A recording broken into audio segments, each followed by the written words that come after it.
Taste, a short story by Roald Dahl, narrated by Kenneth De Silva. There were 6 of us to dinner that night at Mike Schofield's house in London. Mike and his wife and daughter, my wife and I, and a man called Richard Pratt. Richard Pratt was a famous gourmet. He was president of a small society known as the Epicures, and each month he circulated privately to its members a pamphlet on food and wines. He organized dinners where sumptuous dishes and rare wines were served. He refused to smoke for fear of harming his palate, and when discussing a wine he had a curious, rather droll habit of referring to it as though it were a living being. "A prudent wine," he would say. "Rather diffident and evasive, but quite prudent." Or, "A good-humoured wine, benevolent and cheerful. Slightly obscene, perhaps, but none the less good-humoured." I had been to dinner at Mike's twice before when Richard Pratt was there, and on each occasion Mike and his wife had gone out of their way to produce a special meal for the famous gourmet. And this one, clearly, was to be no exception. The moment we entered the dining room, I could see that the table was laid for a feast. The tall candles, the yellow roses, the quantity of shining silver, the 3 wine glasses to each person, and, above all, the faint scent of roasting meat from the kitchen brought the first warm oozings of saliva to my mouth. As we sat down, I remembered that on both Richard Pratt's previous visits, Mike had played a little betting game with him over the claret, challenging him to name its breed and its vintage. Pratt had replied that should not be too difficult, provided it was one of the great years. Mike had then bet him a case of the wine in question that he could not do it. Pratt had accepted and won both times. Tonight I felt sure that the little game would be played over again, for Mike was quite willing to lose the bet in order to prove that his wine was good enough to be recognized. And Pratt, for his part, seemed to take a grave, restrained pleasure in displaying his knowledge. The meal began with a plate of whitebait, fried very crisp in butter, and to go with it there was a moselle. Mike got up and poured the wine himself, and when he sat down again, I could see that he was watching Richard Pratt. He had set the bottle in front of me so that I could read the label. It said, "Gierschle Olisberg, 1945. He leaned over and whispered to me that Gierschle was a tiny village in the Moselle, almost unknown outside of Germany. He said that this wine we were drinking was something unusual, that the output of the vineyard was so small that it was almost impossible for a stranger to get any of it. He had visited Gierschle personally the previous summer in order to obtain the few dozen bottles that they had finally allowed him to have. "I doubt whether anyone else in the country has any of it at the moment," he said. I saw him glance again at Richard Pratt. "The great thing about Moselle," he continued, raising his voice, "it's the perfect wine to serve before a claret. A lot of people serve a Rhine wine instead, but that's because they don't know any better. A Rhine wine will kill a delicate claret. You know that? It's barbaric to serve a Rhine before a claret. But a Moselle, a Moselle is exactly light." Mike Schofield was an amiable, middle-aged man, but he was a stockbroker. To be precise, he was a jobber in the stock market, and like a number of his kind, he seemed to be somewhat embarrassed, almost ashamed, to find that he had made so much money with so slight a talent. In his heart he knew that he was not really much more than a bookmaker, an unctuous, infinitely respectable, secretly unscrupulous bookmaker. And he knew that his friends knew it too. So, he was seeking now to become a man of culture, to cultivate a literary and aesthetic taste, to collect paintings, music, books, and all the rest of it. His little sermon about Rhine wine and Moselle was a part of this thing, this culture that he sought. "A charming little wine, don't you think?" he said. He was still watching Richard Pratt. I could see him give a rapid, furtive glance down the table each time he dropped his head to take a mouthful of whitebait. I could almost feel him waiting for the moment when Pratt would take his first sip and look up from his glass with a smile of pleasure, of astonishment, perhaps even of wonder.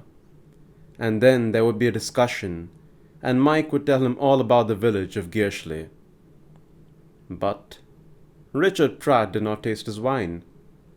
He was completely engrossed in conversation with Mike's 18-year-old daughter, Louise. He was half turned towards her, smiling at her, telling her, so far as I could gather, some story about a chef in a Paris restaurant.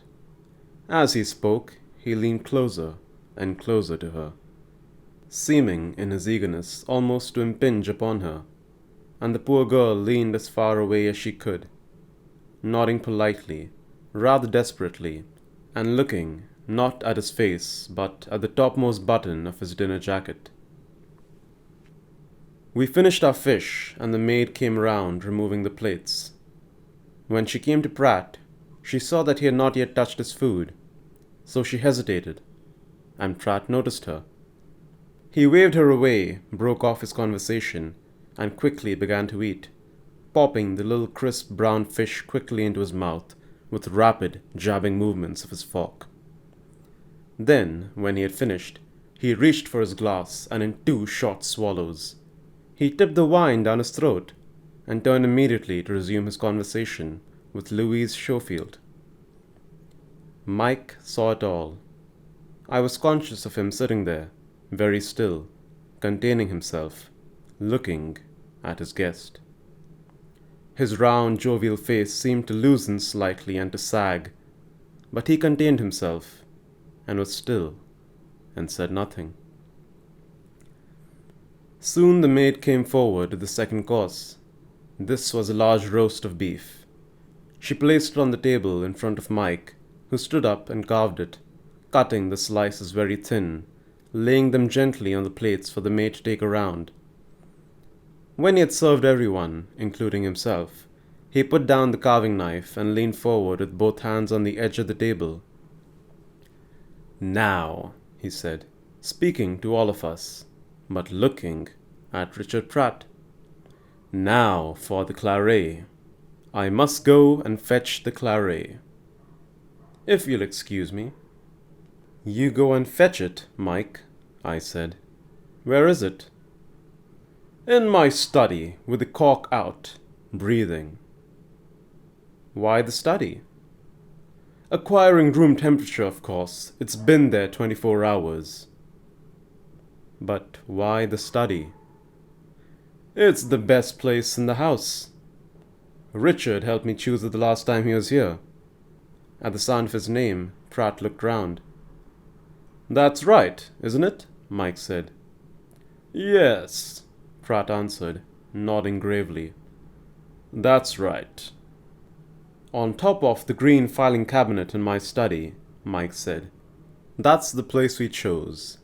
A good, draught-free spot in a room with an even temperature. Excuse me now, will you, while I fetch it?"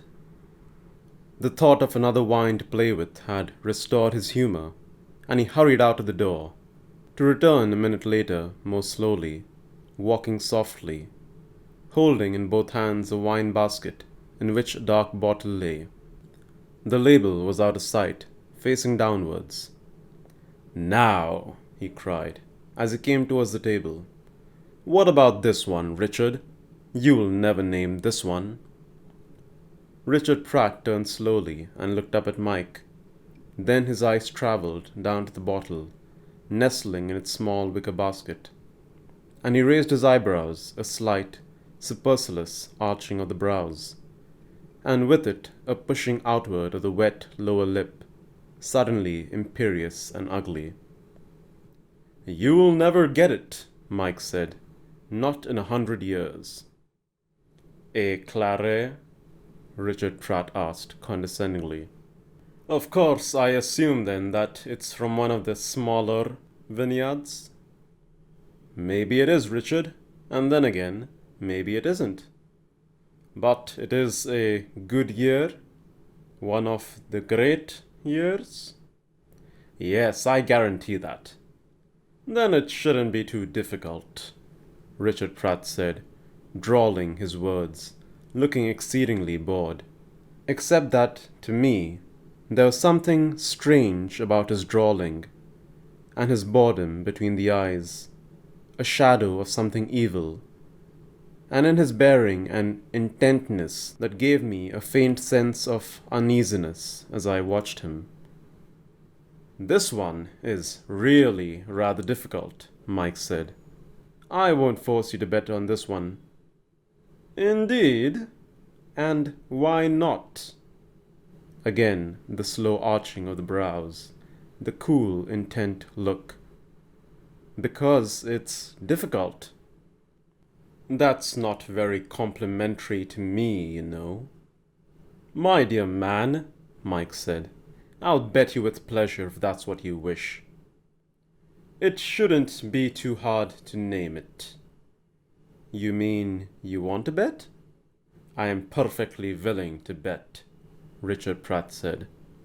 "All right then, we'll have the usual, a case of the wine itself." "You don't think I'll be able to name it, do you?" "As a matter of fact, and with all due respect, I don't," Mike said.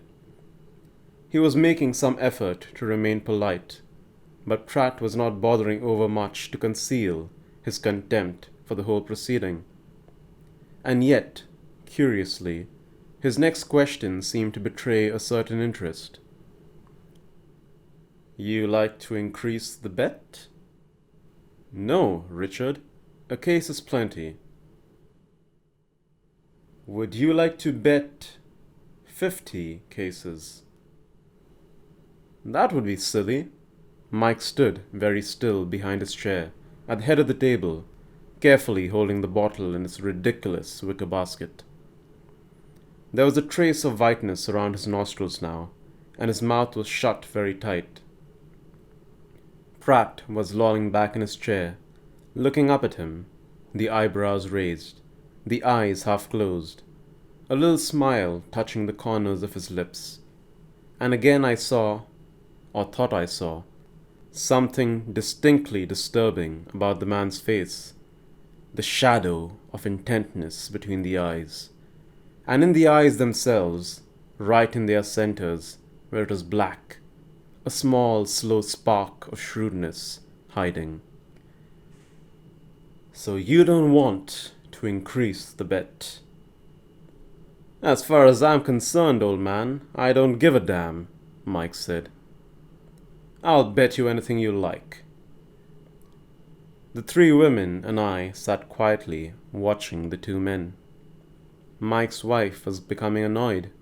Her mouth had gone sour, and I felt that at any moment she was going to interrupt. Our roast beef lay before us on our plates, slowly steaming. "So, you'll bet me anything I like?" "That's what I told you. I'll bet you anything you damn well please. If you want to make an issue out of it, even 10,000 pounds. "Certainly, I will, if that's the way you want it." Mike was more confident now. He knew quite well that he could call any sum Pratt cared to mention. "So you say I can name the bet?" Pratt asked again. "That's what I said." There was a pause while Pratt looked slowly around the table, first at me, then at the three women, each in turn. He appeared to be reminding us that we were witnesses to the offer. Mike, Mrs. Schofield said. Mike, why don't we stop this nonsense and eat our food? It's getting cold. But it isn't nonsense, Pratt told her evenly. We're making a little bet. I noticed the maid standing in the background holding a dish of vegetables, wondering whether to come forward with them or not. All right then, Pratt said. I'll tell you what I want you to bet. Come on then, Mike said, rather reckless. I don't give a damn what it is. You're on. Pratt nodded, and again the little smile moved the corners of his lips. And then, quite slowly, looking at Mike all the time, he said, I want you to bet me the hand of your daughter in marriage. Louise Schofield gave a jump. Hey, she cried. No, that's not funny. Look here, Daddy, that's not funny at all. No, dear, her mother said. They're only joking. I'm not joking, Richard Pratt said. It's ridiculous, Mike said. He was off balance again now. You said you'd bet anything I liked. I meant money. You didn't say money. Well, that's what I meant. Then it's a pity that you didn't say it. But anyway, if you wish to go back on your offer, that's quite all right with me. It's not a question of going back on my offer, old man. It's a no bet anyway, because you can't match the stake. You yourself don't happen to have a daughter to put up against mine in case you lose. And if you had, I wouldn't want to marry her. I'm glad to hear that, dear, his wife said. I'll put up anything you like, Pratt announced. My house, for example. How about my house? Which one? Mike asked, joking now.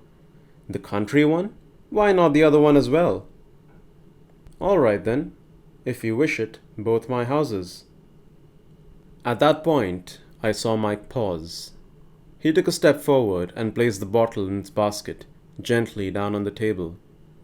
He moved the salt cellar to one side, then the pepper, and then he picked up his knife, studied the blade thoughtfully for a moment, and put it down again. His daughter, too, had seen him pause. Now, Daddy, she cried, don't be absurd. It's too silly for words. I refuse to be betted on like this. Quite right, dear, her mother said. Stop it at once, Mike, and sit down and eat your food. Mike ignored her. He looked over at his daughter and he smiled, a slow, fatherly, protective smile. But in his eyes, suddenly, there glimmered a little triumph. You know, he said, smiling as he spoke, you know, Louise, we ought to think about this a bit. Now stop it, Daddy. I refuse even to listen to you. Why, I've never heard anything so ridiculous in my life. No, seriously, my dear. Just wait a moment and hear what I have to say. But I don't want to hear it. Louise, please. It's like this. Richard here has offered us a serious bet. He is the one who wants to make it, not me. And if he loses, he'll have to hand over a considerable amount of property. Now, wait a minute, my dear, don't interrupt. The point is this. He cannot possibly win. He seems to think he can. Now listen to me, because I know what I'm talking about.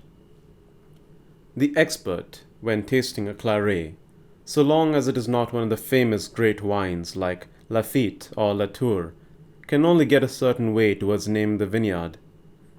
He can, of course, tell you the Bordeaux district from which the wine comes, whether it is from Saint-Emilion, Pomerol, Graves, or Medoc. But then, each district has several communes, little counties, and each county has many, many small vineyards. It is impossible for a man to differentiate between all of them by taste and smell alone. I don't mind telling you that this one that I've got here is a wine from a small vineyard that is surrounded by many other small vineyards. And he'll never get it. It's impossible. You can't be sure of that, his daughter said. I'm telling you, I can. Though I say it myself, I understand quite a bit about this wine business, you know. And anyway, heavens alive, girl, I'm your father.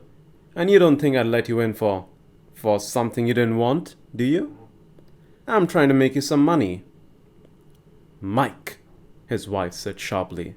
Stop it now, Mike, please. Again, he ignored her. If you will take this bet, he said to his daughter, in 10 minutes you will be the owner of 2 large houses.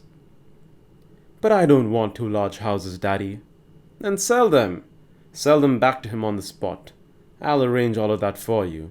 And then, just think of it, my dear. You'll be rich. You'll be independent for the rest of your life. Oh, Daddy, I don't like it. I think it's silly. So do I, the mother said.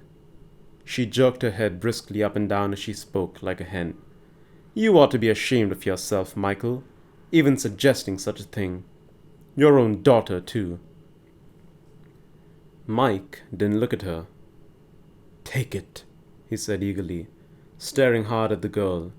Take it, quick, and I guarantee you won't lose. But I don't like it, Daddy. Come on, girl, take it. Mike was pushing her hard. He was leaning towards her, fixing her with 2 hard, bright eyes. And it is not easy for the daughter to resist him. But what if I lose? I keep telling you, you can't lose. I'll guarantee it. Oh, Daddy, must I? I'm making you a fortune, so come on now. What do you say, Louise? All right? For the last time she hesitated. Then she gave a helpless little shrug of the shoulders and said, Oh, all right then, just so long as you swear that there's no danger of losing. Good, Mike cried. That's fine. Then it's a bet. Yes, Richard Pratt said, looking at the girl. It's a bet. Immediately Mike picked up the wine, dipped the first thimbleful into his own glass, then skipped excitedly around the table, filling up the others. Now everyone was watching Richard Pratt, watching his face as he reached slowly for his glass with his right hand and lifted it to his nose. The man was about 50 years old, and he did not have a pleasant face. Somehow, it was all mouth and lips. The full, wet lips of the professional gourmet, the lower lip hanging downward in the center, a pendulous, permanently open taster's lip, shaped open to receive the rim of a glass or a morsel of food. Like a keyhole, I thought, watching it. His mouth is like a large, wet keyhole. Slowly he lifted the glass to his nose.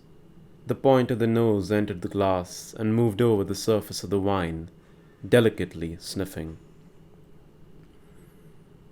He swirled the wine gently around in the glass to receive the bouquet. His concentration was intense. He had closed his eyes, and now the whole top half of his body, the head and the neck and the chest, seemed to become a kind of huge, sensitive smelling machine, receiving, filtering, analyzing the message from the sniffing nose. Mike, I noticed, was lounging in his chair, apparently unconcerned, but he was watching every move. Mrs. Schofield, the wife, sat prim and upright at the other end of the table, looking straight ahead, her face tight with disapproval. The daughter, Louise, had shifted her chair away a little, and sidewise, facing the gourmet, and she, like her father, was watching closely. For at least a minute, the smelling process continued. Then, without opening his eyes or moving his head, Pratt lowered the glass to his mouth and tipped in almost half the contents. He paused, his mouth full of wine, getting the first taste. Then, he permitted some of it to trickle down his throat, and I saw his Adam's apple move as it passed by. But most of it he retained in his mouth. And now, without swallowing again, he drew in through his lips a thin breath of air, which he mingled the fumes of the wine in his mouth and passed on down into his lungs. He held the breath, blew it out through his nose, and finally began to roll the wine around under the tongue, and chewed it, actually chewed it with his teeth, as though it were bread. It was a solemn, impressive performance, and I must say he did it quite well. He said, putting down the glass, running a pink tongue over his lips. Yes. A very interesting little wine, gentle and gracious, almost feminine in the aftertaste. There was an excess of saliva in his mouth, and as he spoke, he spat an occasional bright speck of it onto the table. Now we can begin to eliminate, he said. You will pardon me for doing this carefully, but there is much at stake.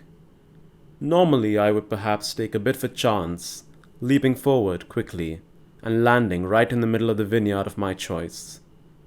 But this time, I must move cautiously this time, must I not? He looked up at Mike and smiled, a thick-lipped, wet-lipped smile. Mike did not smile back. First, then, which district in Bordeaux does this wine come from? That's not too difficult to guess. It is far too light in the body to be from either Saint-Emilion or Graves. It is obviously a Medoc. There's no doubt about that.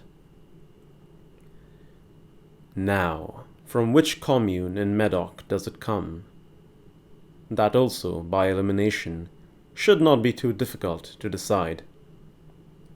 Margaux? No, it cannot be a Margaux. It has not the violent bouquet of a Margaux. Pauillac? It cannot be a Pauillac either. It is too tender, too gentle, and wistful for a Pauillac. The wine of Pauillac has a character that is almost imperious in its taste. And also, to me, a Pauillac contains just a little pith, a curious, dusty, pithy flavor that the grape acquires from the soil of the district. No, this is a very gentle wine, demure and bashful in the first taste, emerging shyly, but quite graciously in the second, a little arch, perhaps, in the second taste, and a little naughty too, teasing the tongue with a trace, just a trace of tannin. Then, in the aftertaste, delightful, consoling, and feminine, with a certain blithely generous quality that one associates only with the wines of the commune of Saint Julien. Unmistakably, this is a Saint Julien. He leaned back in his chair, held his hands up level with his chest, and placed the fingertips carefully together. He was becoming ridiculously pompous, but I thought that some of it was deliberate, simply to mock his host. I found myself waiting rather tensely for him to go on. The girl Louise was lighting a cigarette. Pratt heard the match strike, and he turned on her, flaring suddenly with real anger. "Please," he said. "Please don't do that. It is a disgusting habit to smoke at table." She looked up at him, still holding the burning match in one hand, the big, slow eyes settling in on his face, resting there a moment, moving away again, slow and contemptuous. She bent her head and blew out the match, but continued to hold the unlighted cigarette in her fingers. "I am sorry, my dear," Pratt said, "but I simply cannot have smoking at the table." She didn't look at him again. "Now, let me see. Where were we?" he said. "Ah, yes. This wine is from Bordeaux, from the commune of Saint Julien, in the district of Medoc.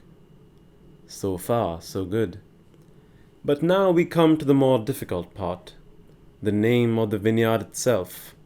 For in Saint Julien there are many vineyards, and as our host so rightly remarked earlier on, There is often not much difference between the wine of one and the wine of another, but we shall see.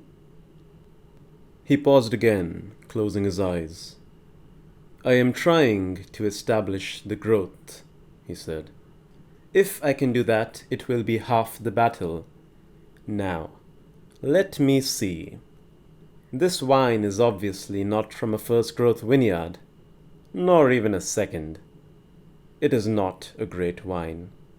The quality, what do you call it? The radiance, the power is lacking. But a third growth, that it could be, and yet I doubt it. We know it is a good year, our host has said so, and this is probably flattering it a little bit. I must be careful. I must be very careful here. He picked up his glass and took another small sip. Yes, he said, sucking his lips. I was right. It is a fourth growth. Now I am sure of it. A fourth growth from a very good year. From a great year, in fact. And that's what made it taste for a moment like a third, or even a second growth wine. Good, that's better. Now we are closing in. What are the fourth growth vineyards in the commune of Saint Julien? Again he paused, took up his glass, and held the rim against that sagging, pendulous lower lip of his. Then I saw the tongue shoot out, pink and narrow, the tip of it dipping into the wine, withdrawing swiftly again, a repulsive sight.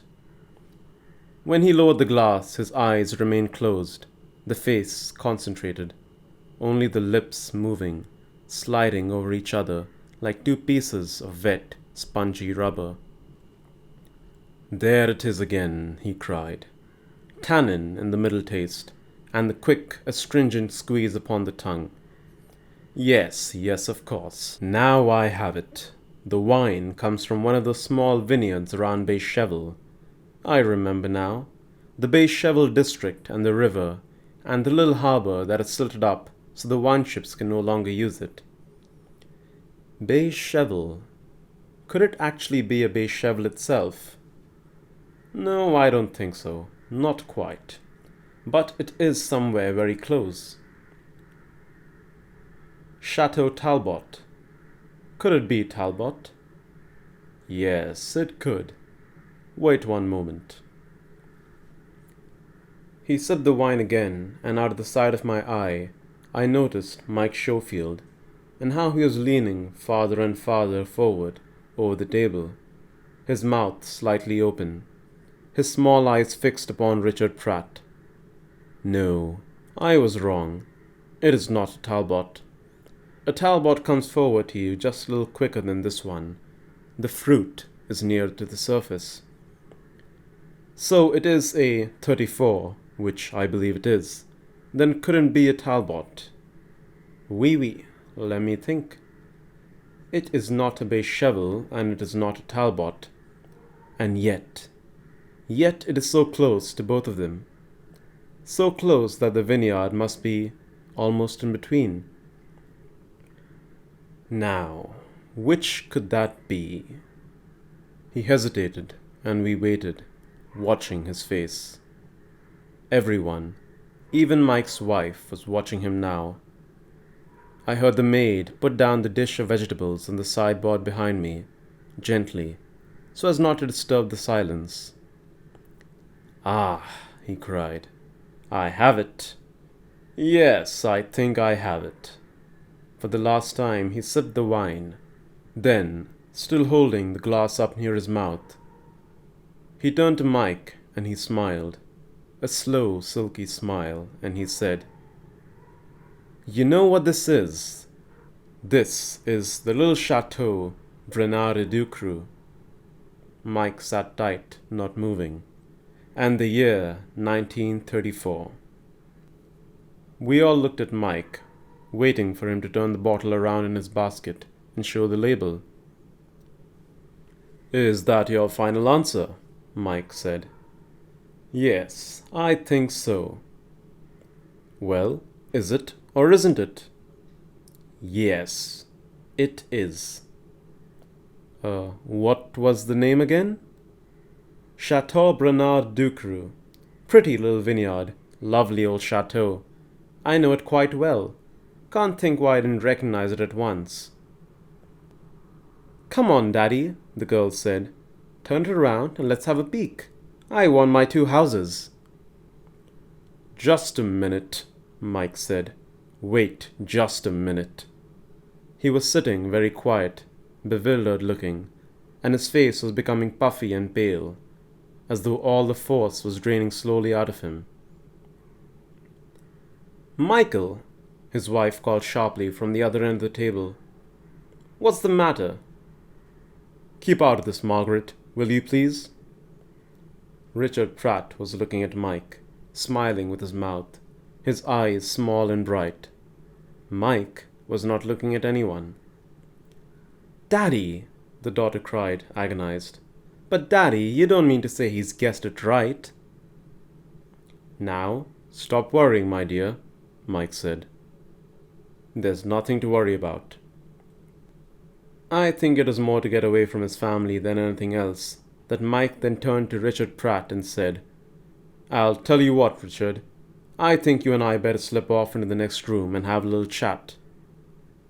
I don't want a little chat, Pratt said.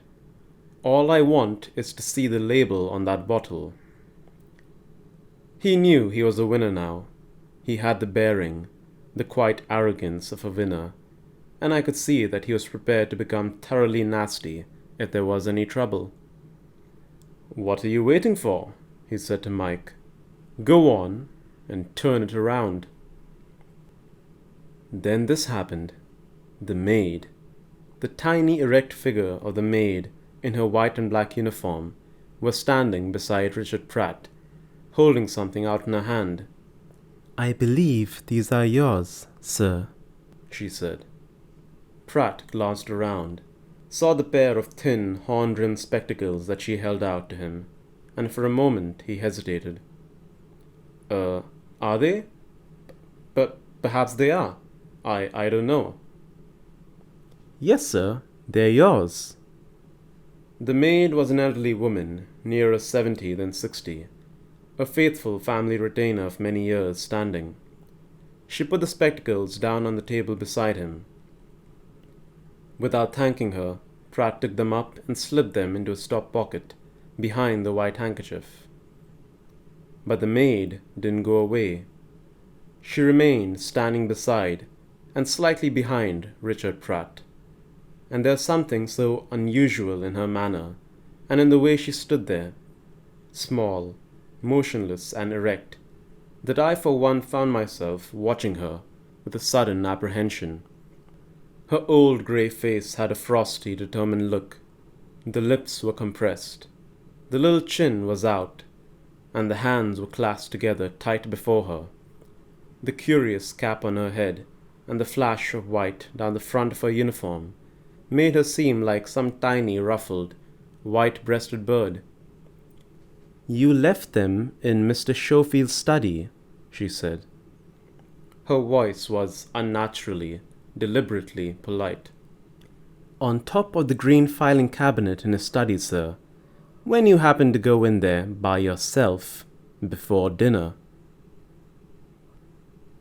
It took a few moments for the full meaning of her words to penetrate, and in the silence that followed, I became aware of Mike and how he was slowly drawing himself up in his chair, and the color coming to his face, and the eyes opening wide, and the curl of the mouth, and the dangerous little patch of whiteness beginning to spread around the area of the nostrils. Now, Michael, his wife said. Keep calm now, Michael, dear. Keep calm.